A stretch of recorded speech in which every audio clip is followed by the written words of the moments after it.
On an evening much like this, at this very park in Brooklyn, New York, once a place where dreams were born, balls were thrown, and beer was drank in excess. But in the summer of 2024, a shadow fell over the game, casting a long dark stain on one of baseball's most storied franchises, and ruining at least one child's birthday. Some people are just born pedophiles. And in New York, liberals have found a new way to play baseball involving children, sucking kids' dicks. 2 bodies have been found in a river in East Williamsburg. Chúpame el pito, me chupas la verga, coño, carajo! Police are still uncovering evidence from this vicious attack. Beer drinking, brothel visiting, baseball, brutes, and bitches? They're calling it the most disgraceful event in baseball history. When you think baseball, you think beer and peanuts. Not sucking these nuts. Did you guys hear about that baseball story in the news where those kids showed up to the field, right? They were like, suck my dick. Like children and adults like all fighting like tooth and nail. No dick left unsucked. What could this mean for the larger picture? Could this change the way that the game could be played? The male loneliness epidemic absolutely obliterating their speech capabilities. And those kids, what do they call them? The frogs? We're getting out the frogs are in their 30s? They're in their 30s. In this special expose, we delve into the scandal that rocked the very heart of Brooklyn, exploring the events, the characters, and the forces that turned a beloved game into a bitter rivalry of betrayal. Well, we'll start with some softballs. How did you become a frog? I met Emily and Gunnar at a Mets game 2 years ago on, I believe, Easter Sunday, and was invited to come and join a game that night, and I never looked back after that. My boyfriend plays baseball, so one day I just kind of showed up, hung out in the dugout, and then was like, I kind of want to come back every week and hang out with all these cool people. I first met Emily and Gunnar when I was bartending at the Jones Bar, and I think I was wearing a Giants jersey, and Emily said, do you like baseball? I like to play the shortstop, I like to pitch, and if Alvaro's pitching, I like to hit home runs. And I met Emily through working at Alphaville, a lovely establishment. My name's Franklin. People call me Coach Frank. I've been with the team now for, I believe, 4 years. I was doing a stint with Arizona State with the Sun Devils, doing the pitching coaching down there. My name is Tara Jazikoff. One day I was walking through McCarran. I was just talking to some total dickhead guy who was ghosting me, and I didn't know what was going on, but I saw a bunch of people, and I think Franklin called out to me and told me to come play, and so here I am.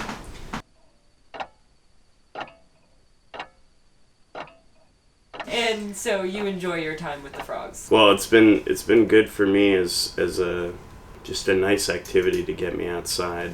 A fun, friendly competition. Oh my gosh, my time with the frogs is always a pleasure. It's an honor to be around them.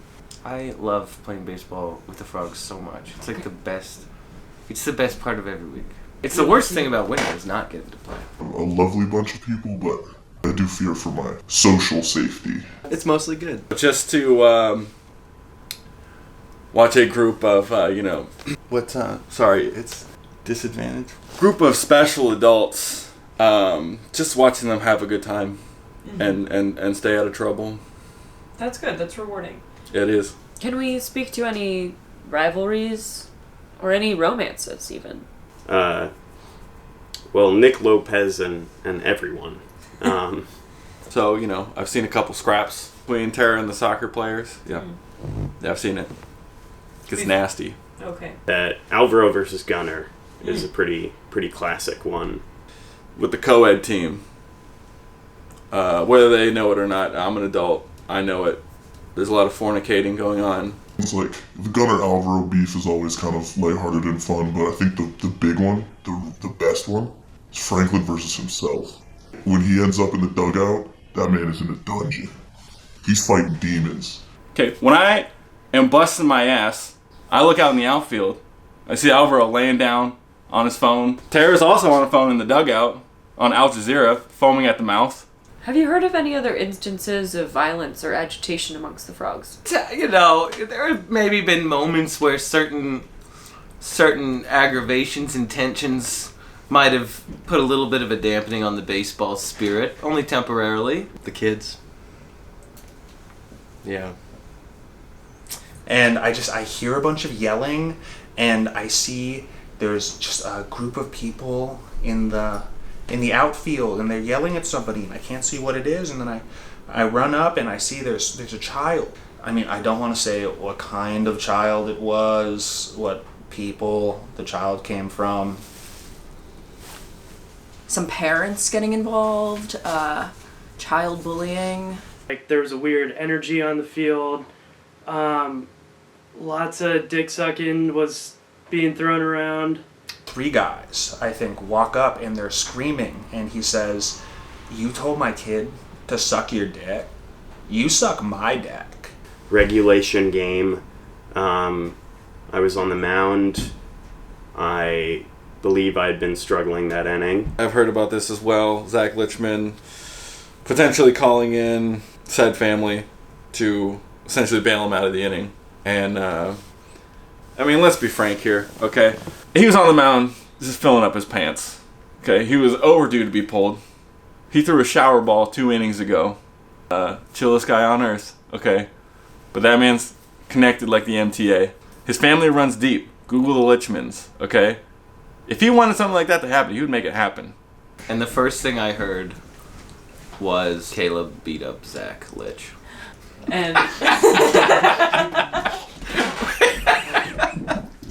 which is not what happened at all. But it was the first word that reached my ear. I was like, what?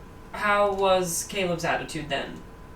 Before my departure that day, I believe that Caleb was in good spirits. But he's likely to turn on a dime.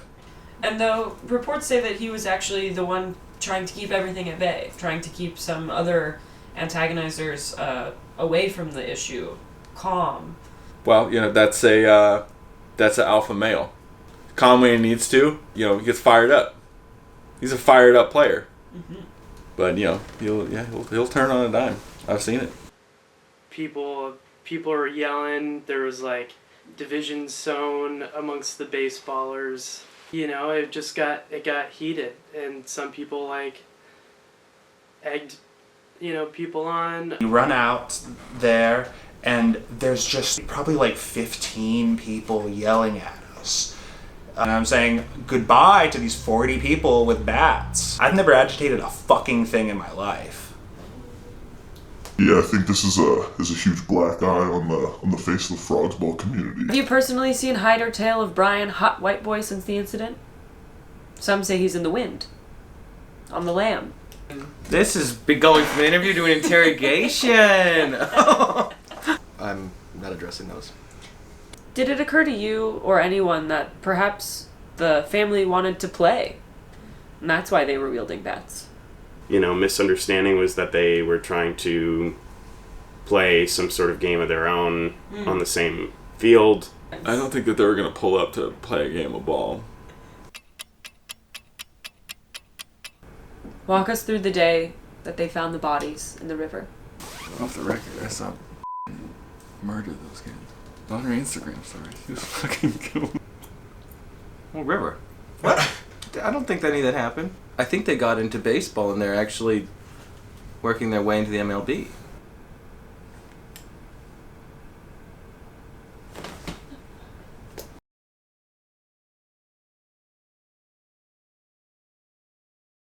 I was just sitting there at the field with my girl. We were just, chilling, rolling up.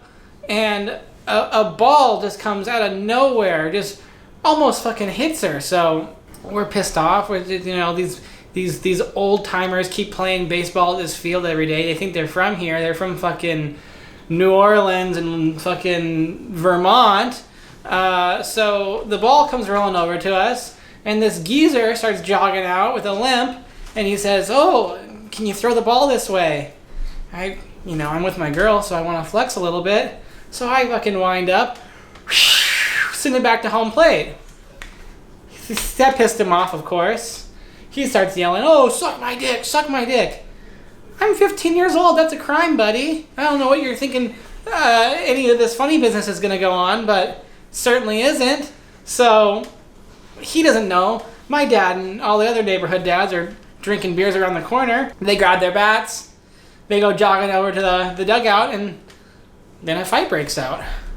My old man said that he put some guy in a master lock, some guy with a bob, with a mustache. Said he was squealing like a pig. I didn't really see anything though. There was this short girl with blonde hair. She was really getting after it, but she didn't look like she could fight. My girl could take her. Well, my mom's a Scorpio, so you know she had to yap. She was swinging the bat back and forth. She was getting ready to knock someone's head off. That's just how she is. What if I told you we have that ball? Oh. Can I keep this?